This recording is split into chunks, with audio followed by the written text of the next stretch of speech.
안녕하세요 여러분. 건강한 식탁을 위한 여러분의 동반자입니다. 그릭 요거트라고 하면 어떤 이미지가 떠오르시나요? 아마 많은 분들이 일반 요거트보다 단백질이 많고 건강에 더 좋다고 생각하실 텐데요.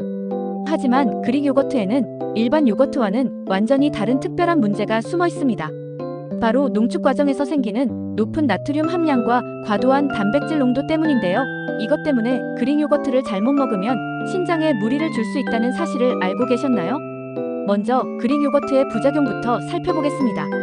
그릭 요거트는 일반 요거트에서 유청을 제거해 농축시킨 제품인데요. 이 과정에서 단백질 함량이 2배에서 3배까지 높아집니다. 문제는 이렇게 농축된 단백질이 신장에서 처리하기에는 부담이 될 수 있다는 점이에요. 특히 신장 기능이 약한 분들이나 만성 신장 질환이 있는 분들이 그릭 요거트를 매일 드시면 신장의 과부하가 걸릴 수 있어요. 또한 그릭 요거트 제조 과정에서 첨가되는 농축제나 안정제 때문에 나트륨 함량이 일반 요거트보다 높아져요. 이는 고혈압이 있는 분들에게는 특히 주의해야 할 부분입니다. 더 놀라운 사실은 그릭 요거트의 칼슘 함량이 일반 요거트보다 오히려 낮을 수 있다는 점이에요. 유청을 제거하는 과정에서 수용성 칼슘도 함께 빠져나가기 때문입니다. 그래서 칼슘 보충을 위해 그릭 요거트를 선택하신다면 오히려 역효과가 날 수 있어요. 또한 그릭 요거트는 유당 함량도 일반 요거트와 비슷하기 때문에 유당 불내증이 있는 분들에게는 여전히 문제가 될 수 있습니다. 이제 그릭 요거트를 어떻게 조리하고 보관해야 하는지 알아보겠습니다. 그릭 요거트는 일반 요거트보다 단백질 함량이 높아 열에 더 민감해요. 요리에 사용할 때 너무 높은 온도에서 가열하면 단백질이 응고되면서 분리될 수 있어요. 그래서 그릭 요거트를 요리에 활용할 때는 중불 이하에서 천천히 가열하는 것이 좋습니다. 특히 소스나 드레싱으로 사용할 때는 다른 재료와 섞기 전에 실온에서 충분히 풀어주세요. 보관할 때는 개봉 후 3일 이내에 드시는 것이 가장 좋아요. 그릭 요거트는 농축된 만큼 세균이 번식하기 좋은 환경이 되기 쉽거든요. 냉장고에서 보관할 때도 온도 변화가 적은 안쪽에 보관하시고 사용할 때마다 깨끗한 스푼을 사용해주세요. 한번 사용한 스푼으로 다시 떠내면 세균 오염의 위험이 높아집니다. 그릭 요거트를 냉동 보관하는 것은 추천하지 않아요. 해동 과정에서 질감이 완전히 달라져 버리거든요. 만약 많이 남았다면 스무디나 베이킹 재료로 활용하는 것이 더 현명한 방법이에요. 그렇다면 그릭 요거트를 어떻게 먹어야 건강에 좋을까요? 가장 중요한 것은 섭취량을 조절하는 거예요. 아무리 건강한 식품이라고 해도 그릭 요거트는 하루에 150g 정도로 제한하시는 것이 좋습니다. 이는 일반적인 컵 요거트 1개 정도의 양이에요. 특히 신장 질환이나 고혈압이 있는 분들은 하루에 100g 이하로 드시는 것을 권해드려요. 그릭 요거트를 드실 때는 반드시 다른 영양소와 함께 섭취하세요.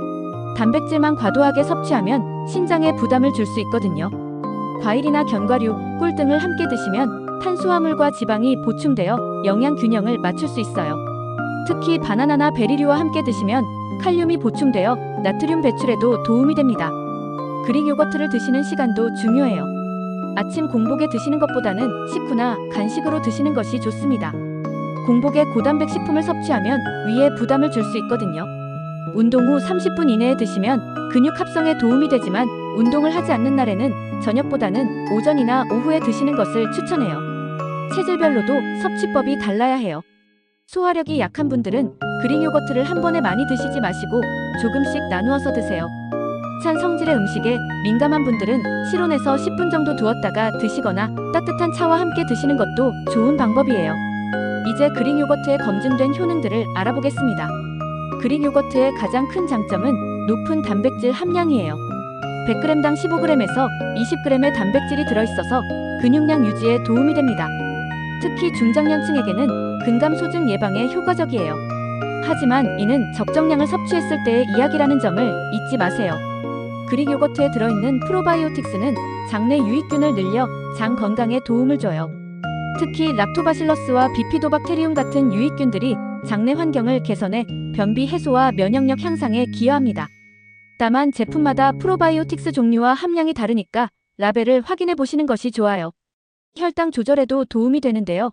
그릭 요거트는 일반 요거트보다 탄수화물 함량이 낮고 단백질 함량이 높아서 혈당 상승을 완만하게 만들어줘요.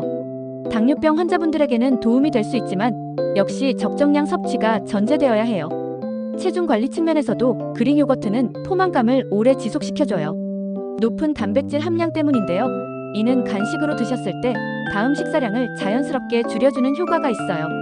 하지만 그릭 요거트 자체도 칼로리가 있으니까 무작정 많이 드시면 오히려 체중 증가의 원인이 될 수 있어요. 뼈 건강에 대해서는 조금 복잡해요. 그릭 요거트에는 단백질이 많아서 칼슘 흡수에는 도움이 되지만 앞서 말씀드린 것처럼 제조 과정에서 칼슘이 일부 손실되기 때문에 칼슘 보충 효과는 일반 요거트보다 떨어질 수 있어요. 그래서 뼈 건강을 위해서라면 그릭 요거트와 함께 다른 칼슘 공급원도 함께 섭취하시는 것이 좋습니다. 오늘 영상이 도움이 되셨다면 좋아요 버튼 꾹 눌러주시고 구독과 알림 설정까지 해주시면 정말 감사하겠습니다. 여러분은 평소 그릭 요거트를 어떻게 드시고 계신가요? 오늘 내용 중에서 가장 놀라웠던 부분이 있다면 댓글로 공유해주세요. 다른 분들에게도 큰 도움이 될 거예요. 오늘도 한 가지 더 현명해지셨죠? 다음 영상에서도 여러분의 건강 지식을 한 단계 업그레이드 시켜드릴게요. 다음 영상에서는 감태를 주제로 다시 찾아뵙겠습니다.